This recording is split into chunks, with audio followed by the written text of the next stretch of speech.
Pedro, na sua coluna do Globo de hoje, você faz um cálculo muito interessante a respeito do preço do iPhone nos Estados Unidos, né? Você calcula ali que com as peças que chegam de outros países para montagem da tela, da estrutura do aparelho, enfim, ele deve saltar aí de uma média de $999 para até $1.500, né? O que os americanos vão achar disso? A gente já sabia que o mundo ia perder com o Trump, né? Mas os americanos... O que eu fiz na coluna de hoje, na verdade, foi recobrar um economista que é um dos pais fundadores da economia, que é um inglês, um ex-parlamentar inglês chamado David Ricardo. Ele não tem esse sobrenome Ricardo à toa, ele era sefaradita, a família veio da Península Ibérica para a Inglaterra no momento ali da expulsão e se deram bem os ingleses. Ele pega onde o Adam Smith para, na virada do século XVIII para o XIX, e ele tem uma sacada que está na base da maneira como a gente organiza a economia do hoje, que é um conceito que os economistas chamam de vantagens comparativas. E a ideia, em essência, eu vou usar o exemplo do Ricardo, porque é o melhor exemplo, e explica muito claro. Imagina aquele mundo europeu do final do século XVIII, início do século XIX, tinha acabado de passar pelo Iluminismo, a Revolução Francesa estava fresquinha, Napoleão Bonaparte ainda não mandava na França, ela estava chegando. Aí o Ricardo se vira, olha para aquela Inglaterra do princípio ali da Revolução Industrial e fala, olha, a gente faz tecido muito bem, a gente faz tecido barato, a gente conseguiu implantar umas máquinas, novas fábricas, a gente desenvolveu um determinado know-how de como fazer esse tecido que, na boa, ninguém aqui na Europa vai estalar o dedo e começar a produzir tecido com a qualidade e com o preço que nós conseguimos. Agora, os portugueses, há alguns séculos já, fazem vinhos espetaculares. E os ingleses, nessa época, adoravam importar vinho de Portugal. E a gente não tem solo para plantar as videiras. Se a gente conseguir plantar uva, a gente vai demorar quanto tempo até produzir vinho com a qualidade do vinho português e ao preço que os portugueses conseguem produzir. Então, veja... Se a gente compra vinho dos portugueses, a gente vai beber um vinho melhor do que se a gente produzisse o nosso, vai ser um vinho de melhor qualidade e ele já vem mais barato. Se os portugueses começarem a tentar fazer fábrica de roupa, eles vão demorar muito até chegar ao nível de produção e qualidade que nós produzimos. Então aí estão as vantagens comparativas. Ingleses bebem vinho melhor e pagam menos pelo vinho porque decidem não fazer o vinho. Portugueses compram roupas mais baratas e pagam menos por essas roupas e a roupa tem mais qualidade porque escolheram, são as vantagens comparativas. Se cada país se especializa e vende aquilo que faz bem e mais barato, e isso vira um comércio bem ajeitado global. É claro que ele estava pensando ali, Europa, era o que dava para pensar com o tipo de tecnologia, os caminhos daquele tempo. Em essência, todo mundo começa a ter acesso a mais produtos de consumo por um preço mais baixo. Essa talvez não seja, Luísa, uma ideia óbvia, uma ideia intuitiva, mas toda a base da globalização que começa ali no final dos anos 70 é isso. Parece óbvio, na verdade.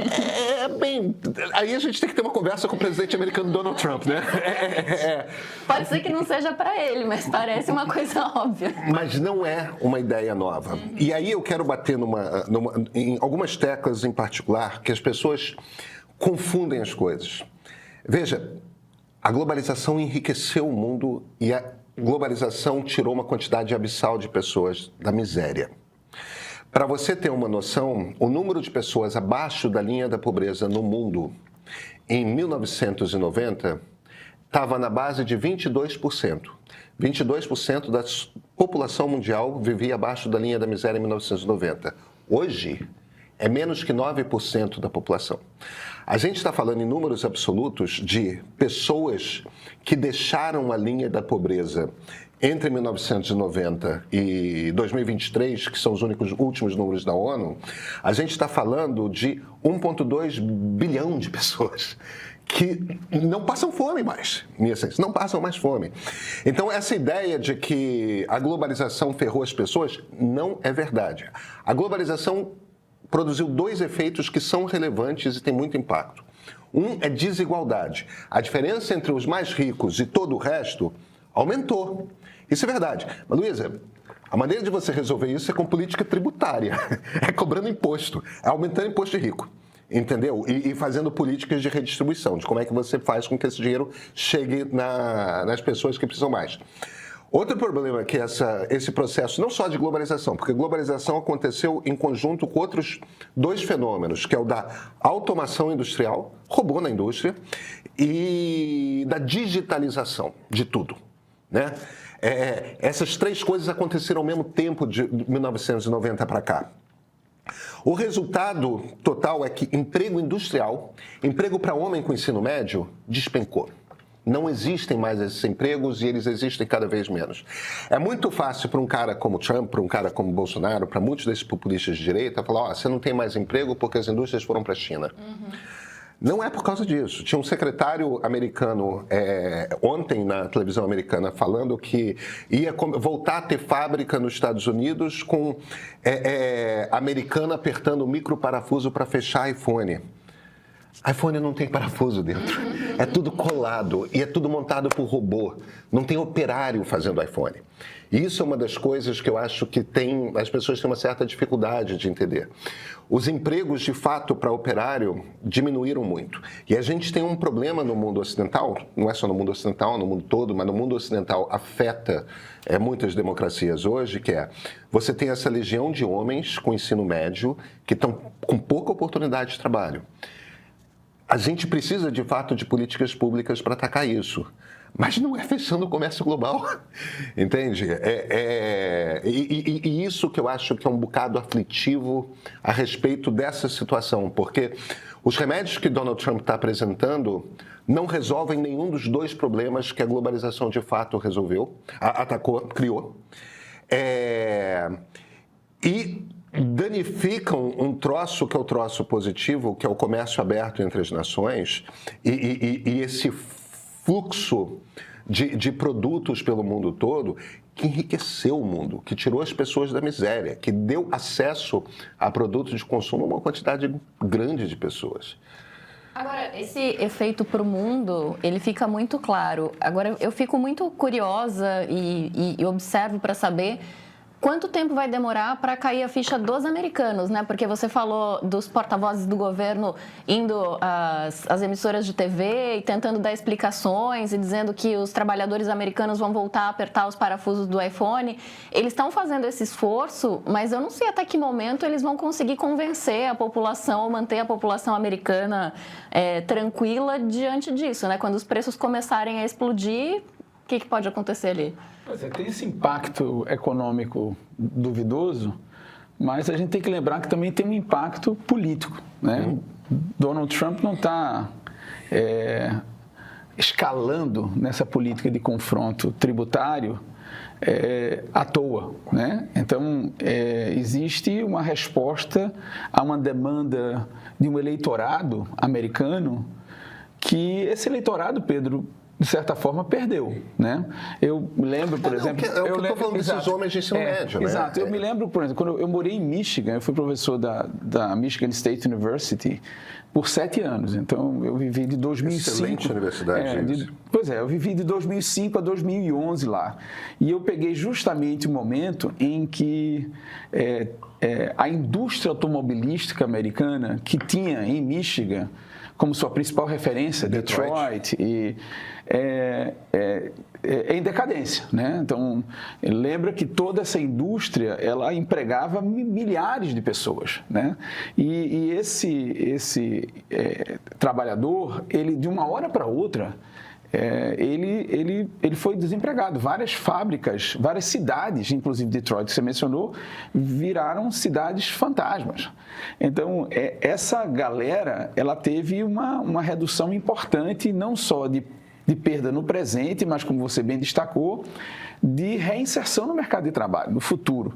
Para você ter uma ideia, eu estava vendo Samuel Pessoa falando em um podcast essa semana, ele comparava a expectativa de vida no mundo europeu versus americano, até mais ou menos a década de 80, 90, a expectativa no mundo crescia de forma quase monotônica. As pessoas aumentando sua expectativa de vida.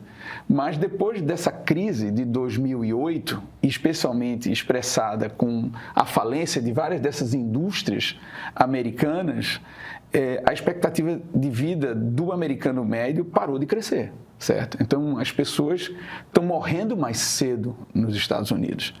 É para esse eleitor americano, politicamente, que eu acho que Donald Trump, e que o elegeu, né? Então, ele, de certa forma, ele está sendo consistente com essa agenda ultraconservadora contra essa muito protecionista, né? A ideia de nacional, de proteção do estrangeiro como ameaça, quer dizer, toda essa ideologia, essa crença, na realidade. O que eu acho, Luiz, é que talvez o que a gente esteja testemunhando com esse novo mandato de Donald Trump na presidência não seja simplesmente uma mudança de ideologia, mas uma mudança de crença, de valores, né? Os Estados Unidos sempre se caracterizou por ser uma terra da oportunidade, da competição, da meritocracia. E por isso fazia sentido o comércio internacional aberto, sem fronteiras.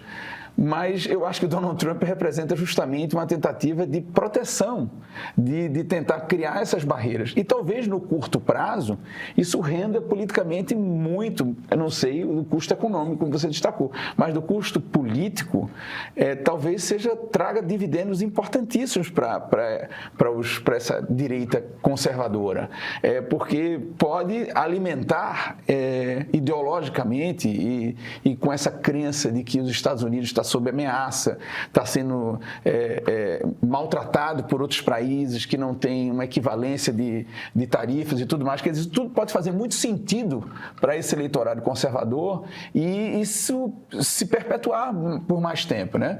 Lembrar também que até do ponto de vista econômico, essa política de tarifas altas contra outros países pode trazer muita receita para o Tesouro americano no curto prazo. Então, talvez essa seja uma lógica do governo americano de também, numa situação difícil, de acumular receita e continuar jogando esse jogo conservador. Então, para mim, não está muito claro se isso vai ser uma coisa de fôlego curto ou talvez seja uma nova tendência que a gente esteja verificando na principal economia do mundo, né? Eu tenho a impressão de que é curto porque os preços vão começar a explodir logo, né?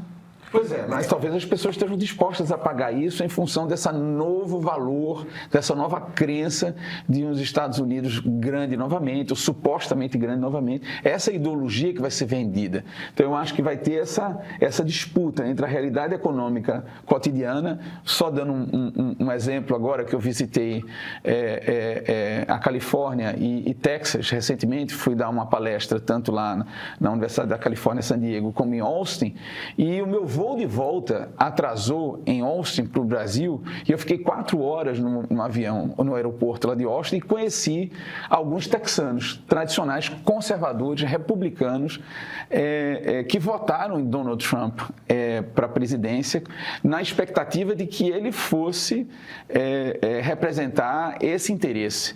Mas deixa aqui, alguns deles, especialmente um que era produtor de gado, inclusive estava vindo para a Argentina para negociar um gado texano na Argentina, ele disse que a coisa só piorou, ele só perdeu dinheiro na Bolsa Americana e todos os insumos na produção de gado aumentaram.